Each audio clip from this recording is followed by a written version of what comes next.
నమస్తే. Welcome to our channel. ప్రస్తుతం మనతో సీనియర్ జర్నలిస్ట్ దాము బాలాజీ గారు ఉన్నారు. వారితో మాట్లాడదాం. సార్ నమస్తే సార్. నమస్తే.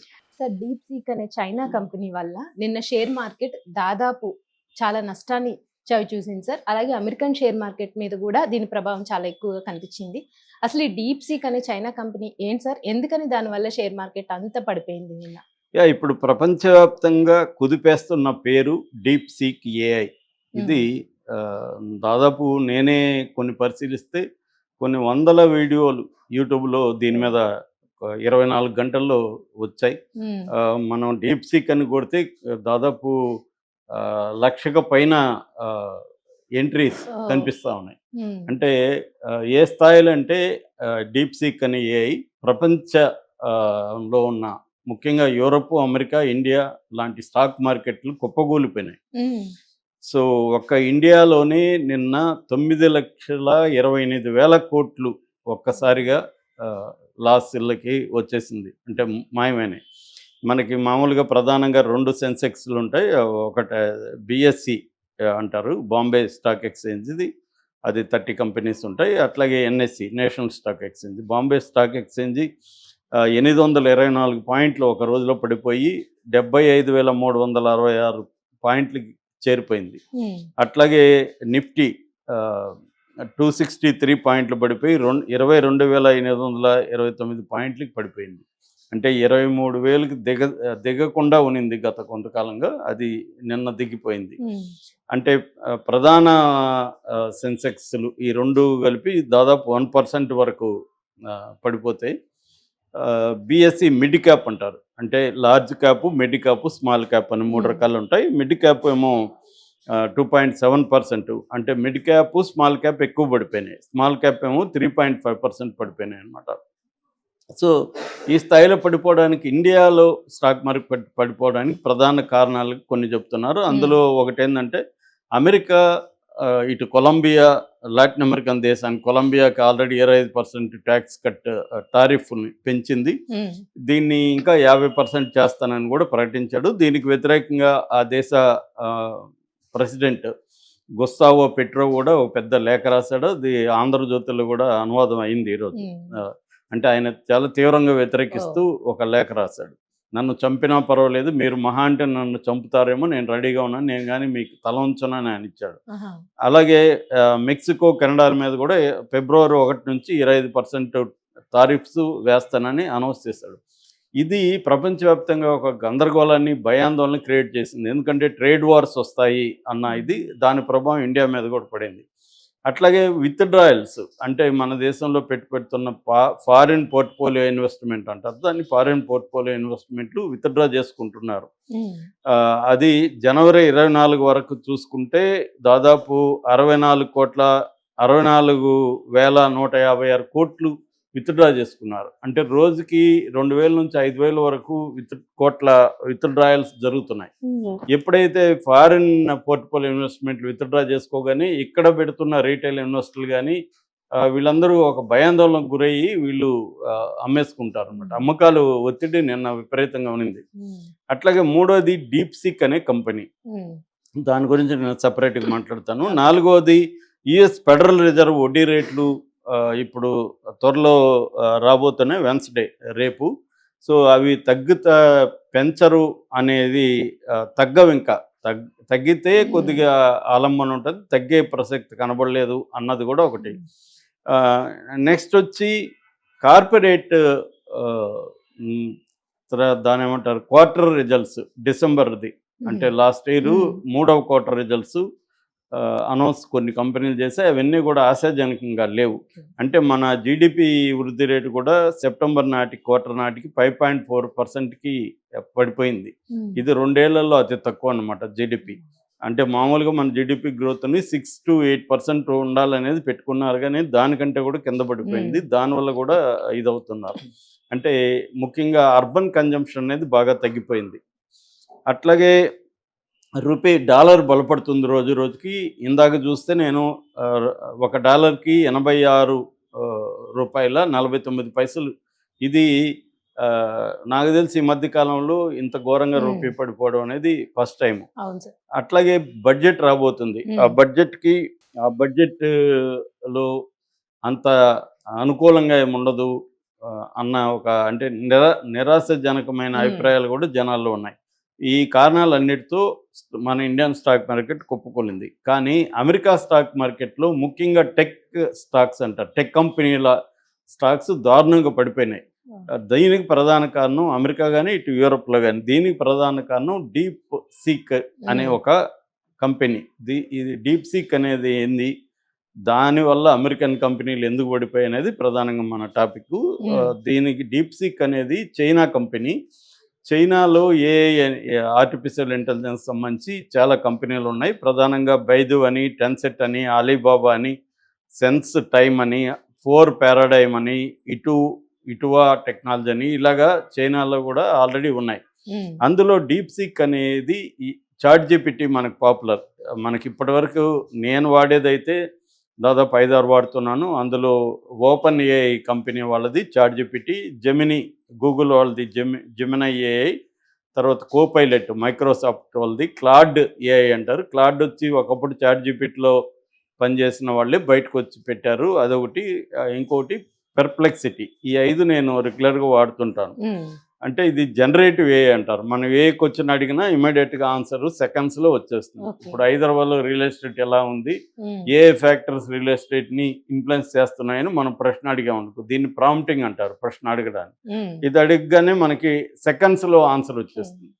లేదు ఉమెన్ మీద అటాక్స్ ఇండియాలో, స్త్రీల మీద హింస ఇండియాలో ఎలా ఉంది, నాకు ఒక 2000 వర్డ్ ఆర్టికల్ రాయమంటే అది నీట్గా రాసి ఇచ్చేస్తుంది. ఇలాగా ఇంకా కోడ్ ఇది సింప్లిఫై చేసి చెప్తున్నా. ఒక పొయం కావాలి మనకి, పొయం ఇస్తుంది. దాన్ని ఏదన్నా ట్రాన్స్లేట్ చేసి తెలుగులో ఏమంటే ఇస్తుంది. ఇవన్నీ ఈ చాట్ జీపీటీలు చేస్తుంటాయి. సో అదే మెథడ్లో ఈ డీప్ సీక్ అనేది చైనా మోడల్ నుంచి వచ్చింది. ఫస్ట్ టైం 20వ తేదీ రిలీజ్ చేశారు. ఇది R1 మోడల్ అని ఇప్పుడు అంటారు అనమాట ఈ డీప్ సీక్ వాళ్ళది. ఈ డీప్ సీక్ అనేది ఎప్పుడు వచ్చిందంటే ఫస్ట్లో వీళ్ళు 2016లో లయాంగ్ వెంగ్ఫంగ్ అనే ఒక 40 ఏళ్ల చైనా ఇతను ప్రైవేట్ పెట్టుబడిదారుడు. ఇతను ఒక హెడ్జ్ ఫండ్ అంటారు. మామూలుగా ఇతను వ్యాపారం ఏంటంటే ఇతను హైలీ బాగా ఎడ్యుకేటెడ్ అనమాట. సో ఇతను దాని ఏమంటారు అంటే ఇన్ఫర్మేషను ఎలక్ట్రానిక్స్లో ఇంజనీరింగ్ చదివాడు. ఇతను 2016లో కంపెనీ పెట్టాడు. హై ఫ్లైయర్ కంపెనీ పేరు. ఈ కంపెనీ ప్రధానంగా ఏం చేస్తుందంటే ట్రేడ్ మార్కెట్లో అల్గోరిథమ్స్ని స్టడీ చేసి, అల్గోరిథమ్స్ని ఫైండ్ అవుట్ చేసి ట్రేడింగ్లో పెట్టడం అనేది ప్రధానం దీని బిజినెస్ మోడల్ అనమాట. వీళ్ళు ఏం చేశారంటే చైనాలో ఉండే యూనివర్సిటీలో ఉండే కొంతమంది కుర్రవాళ్ళని, మ్యాథమెటిషియన్స్ కుర్రవాళ్ళని, డిఫరెంట్ ఫీల్డ్స్లో ఉండే వాళ్ళని తీసుకొచ్చి ఈ ఏఐ మీద రీసెర్చ్ మొదలుపెట్టారు. అది 2023లో 2016 నుంచి రీసెర్చ్ జరుగుతుంది. 2023లో ఈ ప్లాట్ఫామ్ని అభివృద్ధి చేశారు. లార్జ్ లాంగ్వేజ్ మోడల్ అంటారు, LLMs అంటారు అనమాట. ఈ లార్జ్ లాంగ్వేజ్ మోడల్ బేసిక్గా ఎలా పనిచేస్తుంది సింపుల్గా చెప్పాలంటే, మన ప్రపంచంలో ఉన్న డేటా అంతా దాన్ని ఎక్కిస్తారు దాంట్లోకి. దానికి అల్గోరిథమ్స్ క్రియేట్ చేస్తారు. క్రియేట్ చేసి దాని తర్వాత వెబ్తో కూడా అనుసంధానించి, ఇప్పుడు లేటెస్ట్ టాపిక్ అడగాలి మనం, ఇప్పుడు ఇందాక ఒకటి చెప్పుకున్నాం జగన్కి సుప్రీంకోర్టులో కేసు, ఆ కేసు గురించి అడిగామనుకో అది ఇమీడియట్గా నెట్లో ఉండే సమాచారాన్ని అంతా సెకండ్స్లో గ్రహించి దాన్ని ఆర్గనైజ్ చేసి మనకి ఇచ్చేస్తుంది. మళ్ళీ ఇంకా కావాలంటే ఇంకా ఎక్స్టెన్షన్ అడగచ్చు. ఇలాగా ఇవి చేస్తుంటాయి. ఇది ఈ డీప్ సీక్ అనేది ఇదే మోడల్లో వచ్చేసింది అన్నమాట. పైగా ఇప్పటి వరకు చాట్ జీపీటీ అనుకోండి, చాట్ జీపీటీలో ప్రొఫెషనల్ది కావాలంటే మనకి నెలకి మన 2000 దాకా 2000 రూపాయలు నెలకు కట్టాలి సబ్స్క్రిప్షన్. కానీ చైనాది ఫ్రీగా ఇచ్చేశారు. నేను ఇప్పుడు 2 రోజుల నుంచి వాడుతున్నా దీన్ని, చైనా డీప్ సీక్ని నా ఐఫోన్లో డౌన్లోడ్ చేసుకున్నాను, వాడుతున్నాను. ఎందుకంటే నాకు దీని మీద అనుభవం ఉంది. 5 రకాలు వాడుతున్నా కదా, అందులో నాకు ఏదేది దేని లిమిటేషన్స్ ఇప్పటి వరకు నా 5లో బెస్ట్ వచ్చి నాకు చాట్ జీపీటీనే. ఎందుకంటే నేను విపరీతంగా పుస్తకాల సమ్మరీస్ దాంట్లో చూస్తుంటాను. నేను చెప్పే టాపిక్లకి సంబంధించి ఇన్ఫర్మేషన్, డేటా ఇవన్నీ కూడా చాలా వరకు తీసుకుంటుంటాను. సో అలాంటిది నేను డీప్ సీక్ని టెస్ట్ చేశాను. రాత్రి కూడా 12 వరకు నిద్ర రాలేదు, దీని మీదే కూర్చున్నా. అంటే అలాగే చేస్తున్నా. చేస్తే ఆశ్చర్యకరంగా చాట్ జీపీటీ కంటే కూడా బెటర్గా ఇస్తుంది DeepSeek. డీప్ బెటర్గా ఇస్తుంది. మ్మ్. ఇచ్చే దాంట్లో కూడా మామూలుగా మనకి చాట్ జీపీటీ అడగగానే ఇస్తుంది. మ్మ్. ఇదేం చేస్తుందంటే థింకింగ్ను కూడా దాని థింకింగ్ ప్రాసెస్ కూడా చెప్తుంది. అంటే నేను ఎలా థింక్ చేస్తున్నాను, మ్మ్. నేను ఎలా దీన్ని ఆర్గనైజ్ చేస్తున్నాను అది కూడా చెప్తుంది మనకి. అంటే అది మనకి మామూలుగా వేరే వాళ్ళు చెప్పట్లేదు. మ్మ్. ఫస్ట్ టైం DeepSeek ఏం చెప్తుంది, హౌ ఐఎమ్ థింకింగ్ అనేది కూడా దాంట్లో ఎంత దానికి కూడా టైం కూడా చెప్తుంది.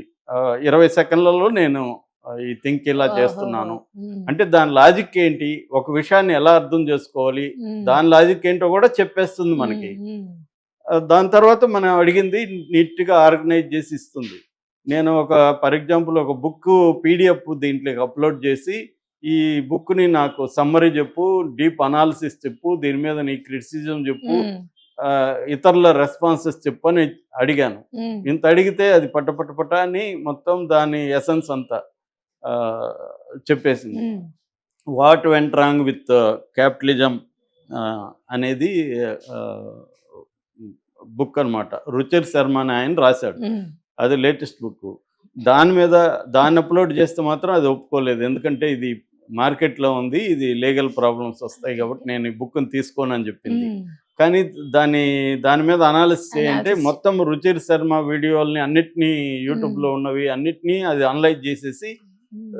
క్యాపిటలిజం మీద రుచిర్ శర్మ వీడియో ఐడియాస్ ఏంటో నాకు చెప్పేసింది. మ్మ్. అంటే నేను ఒక 10 నిమిషాల్లో నేను ఒక 4 రోజులు ఒక బుక్ చదివి లేకపోతే 4 రోజుల్లో 10-20 వీడియోలు చూసే బదులు దీన్ని అడిగితే ఆ రుచిర్ శర్మ వ్యూస్ ఏంటి, క్యాపిటలిజం ప్రజెంట్ స్టేట్ మీద, హిస్టరీ మీద ఆయన ఏమనుకుంటున్నాడు, మొత్తం నాకు ఒక మ్యాక్సిమం 10 to 15 మినిట్స్లో నాకు అండర్స్టాండింగ్ వచ్చేస్తుంది. మ్మ్. అంటే నాలెడ్జిని టైం ఇంపార్టెంట్ Short మనకి. time లో. తక్కువ టైంలో మ్మ్. ఎక్కువ నాలెడ్జిని మ్మ్. ఎలా పొందాలనేది ఇది ప్రధానంగా. ఓకే. ఇప్పుడు మనం గూగుల్లో ఎత్తుక్కుంటూ ఉండాలంటే అనేక సోర్సులు మ్మ్. చూడాలి.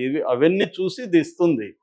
సో ఫర్ ఎగ్జాంపుల్ ఇంకేదో మా ఫ్రెండ్ ఎవరో ఫేస్బుక్లో పెట్టుంటే మురారే తృతీయ ఇదని పందా అని పెట్టుంటే అదేంటని అడిగాను. మ్మ్. అది మొత్తం భగవద్గీతని మన పురాణాలను అనలైజ్ చేసి మురారే తృతీయ పందా అంటే ఏంటో చెప్పింది. మ్మ్. అట్లాగే నేను ఇంకా కొన్ని లకాన్ అనే ఫిలాసఫర్ గురించి అడిగాను, దాన్ని తెలుగులో చేయమన్నాను. మ్మ్. తెలుగులో బ్రహ్మాండంగా చేసింది. అట్లాగే నేను సిటీలో ఒంటరిగా తిరుగుతున్నాను, దీని మీద ఒక పొయిము గుచ్చంగ్ అనే చైనీస్ పోయిట్ స్టైల్లో రాయమన్నా పొయిము. మ్మ్. ఆ పొయిమ్ బ్రహ్మాండంగా ఇక్కడ ప్లేసులన్నిటినీ చెప్తుంది అది. ఓ. అంటే మన గోల్కొండ లేకపోతే ఇవి మ్మ్. హుస్సేన్ చార్మినార్ సాగర్, అలా అన్ని చార్మినార్ చెప్తుంది. మొత్తం చెబుతూ ఆయా ప్లేసుల్లో నేను ఒంటరిగా తిరుగుతున్నట్టుగా ఒక పొయము రాసిచ్చింది అది. మ్మ్. సో వండర్ఫుల్ అవును అన్నమాట. సార్. దాన్ని మళ్ళీ తెలుగులో చెప్పమన్నా ఆ మ్మ్. పొయంని తెలుగులో మళ్ళీ తెలుగులో చేసింది. మ్మ్. సో ఇంత బాగుందనమాట. దీనివల్ల ఏమైందంటే ఇప్పుడు ఇది రిలీజ్ అవగానే అమెరికాలో చాట్ జీపీటీ కంటే ఎక్కువ మంది ఎక్కువ డౌన్లోడ్లు ఇది అయినాయి. దాంతో పైగా దీని మీద ఏంటంటే మామూలుగా ఇప్పుడు ఓపెన్ ఏఐ కానీ, మైక్రోసాఫ్ట్ కానీ, గూగుల్ కానీ బిలియన్ల డాలర్ల డబ్బులు ఇన్వెస్ట్ చేస్తున్నారు ఏఐని డెవలప్ చేయడానికి. మ్మ్. కానీ వీళ్ళు ఓన్లీ 5.6 మిలియన్తో చేసేసారు. ఫర్ ఎగ్జాంపుల్ చెప్పాలంటే మెటా ఏఐ వాళ్ళది లామా అనే ఒక ఏఐ ఉంది, మ్మ్. మెటా వాళ్ళది. మ్మ్. ఆ లామాకి 60 మిలియన్లు ఖర్చు పెట్టారు డెవలప్ చేయడానికి. మ్మ్.